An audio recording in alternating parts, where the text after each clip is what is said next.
Hey guys, Ty here. Now, you're here because you want more sales and something on your website is killing your conversion rates. In this video, we're going to go over how to identify your conversion rate killer and 5 ways to improve your conversion rates. Let's go. Firstly, how to identify what exactly on your website is killing your conversion rates. Now, there's an app called Lucky Orange. If you've not heard of it, go and have a look. It's on the Shopify App Store.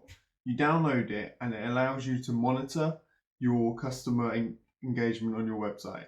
It allows you to monitor real-time visitors and to see how they are engaging with your website. What this allows you to do is view when they are either bouncing, how they interact with your website, at what point are they deciding to follow through with the conversion, and at what point are they bailing, basically.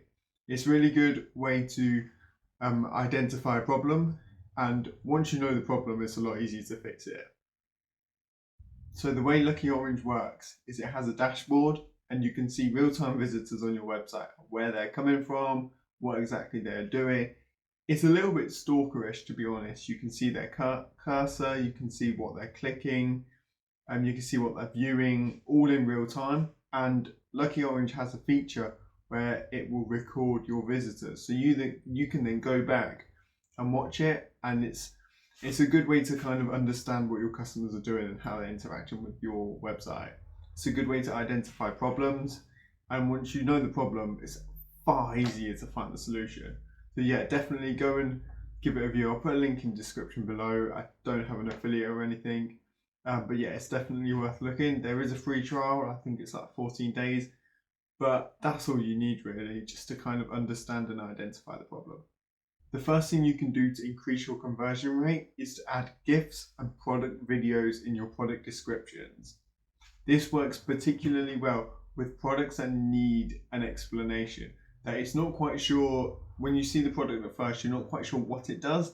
Maybe it's a tool, maybe it's a gadget, or you're not sure how it works. And a GIF or a product video is a perfect way to explain this. If you don't have a video or you don't know how to create a GIF, then you can always use editing software on an image and just add a pan and zoom, because it's still captivating, it still shows the product, and if the product isn't as functional as it is, that it looks good or that it looks appealing, then a pan and zoom edit on a still image works just as well. If you look at my screen now, you can see that this website does it really well.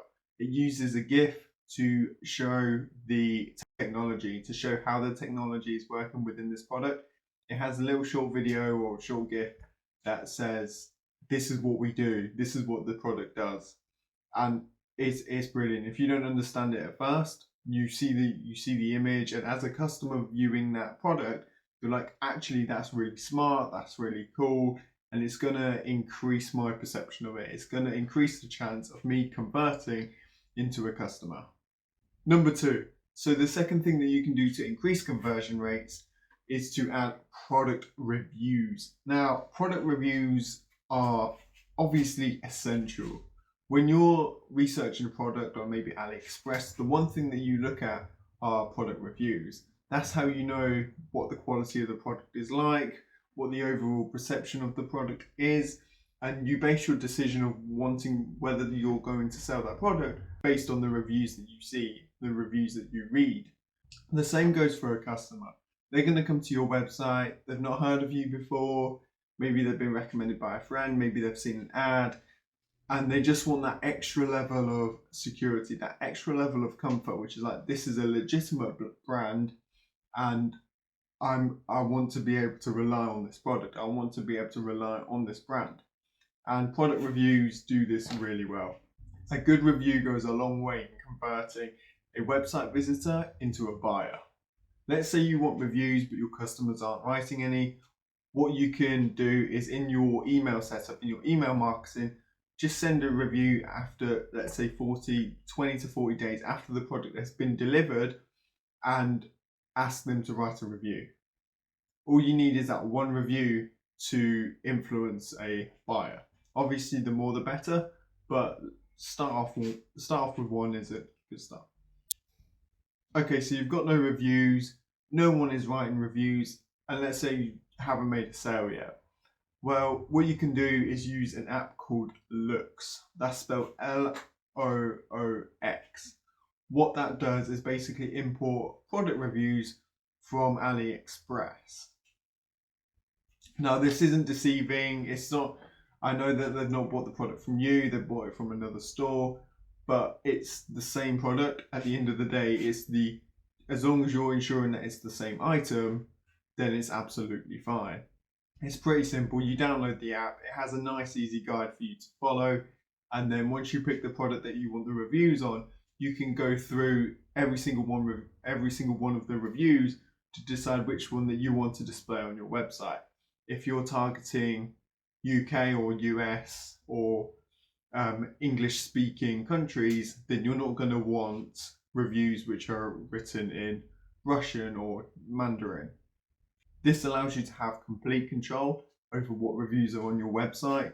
You are controlling it, you can influence it. Now, don't just add all the 5-star reviews, add anything that's relevant. If someone's given a 3-star because the product wasn't what they expected, then you can still add that. You need to come across as an honest business, as a legitimate business, and just including 5-star reviews doesn't do that. Now, I'm not saying show all the 1-star reviews because of bad shipping, bad customer service, because that's not your business. That's not you. You just want product related reviews. So keep it to that. If you're interested in using Lookz, please do go to the description below. I do have an affiliate link that you can go and click. There is a free trial, but then it costs after that. So yeah, do check that out. So for number 3, what I want you to do is, when you're on your website, how many clicks does it take to land on your website to complete a purchase? Is it 3, 4? How many clicks is it to go through the whole process from visitor to completed purchaser? The lower the clicks, the better. If it's like over 7, 8 clicks to complete a purchase, this is going to deter people. That's 7 stages where a customer can change their mind and bounce off your website. You want to keep the clicks from visitor to buyer to a minimum, and there's certain ways that you can do this. The first way is one-click checkout apps. Now, one-click checkout apps, they appear on your product page or on your home page, and they'll have a go to checkout, or they'll have a buy now button on your product listing. This allows the customer to go through your homepage, see a product they like, and instantly check out from there, instantly buy now from there.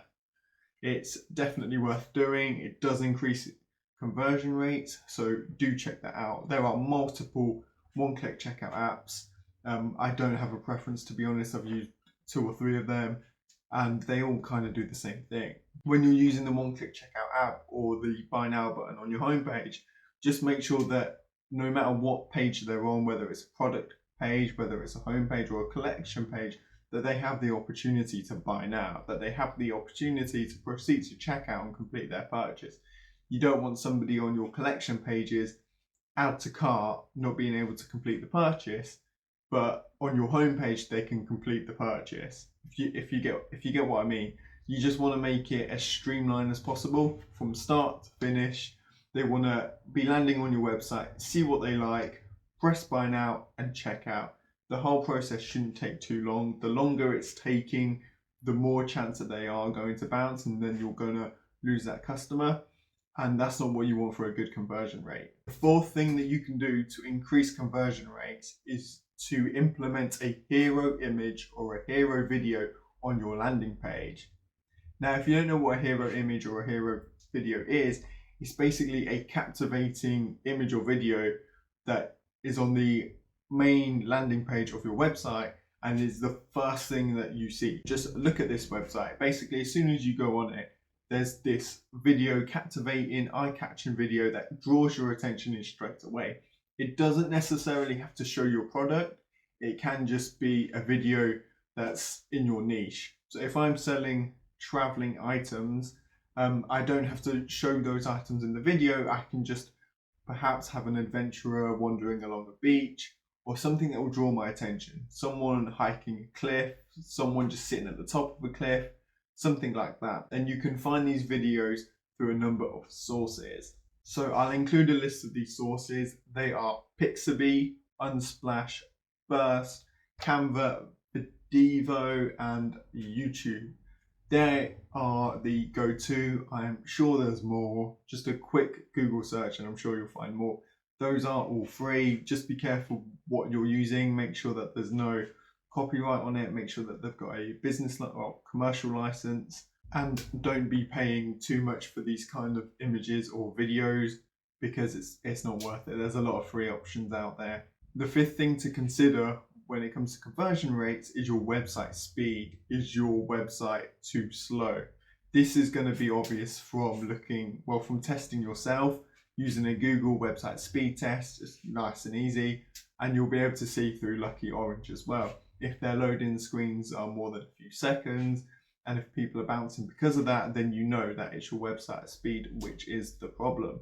Now, there are a couple of things you can do to increase your website speed. The first thing is to limit the amount of apps that you are installing on your Shopify website. People often think that deleting apps will increase your website speed. Now, although that is partly true, it's not the whole truth, because when you download an app, that software is embedding code and editing the code of your store in your theme code settings.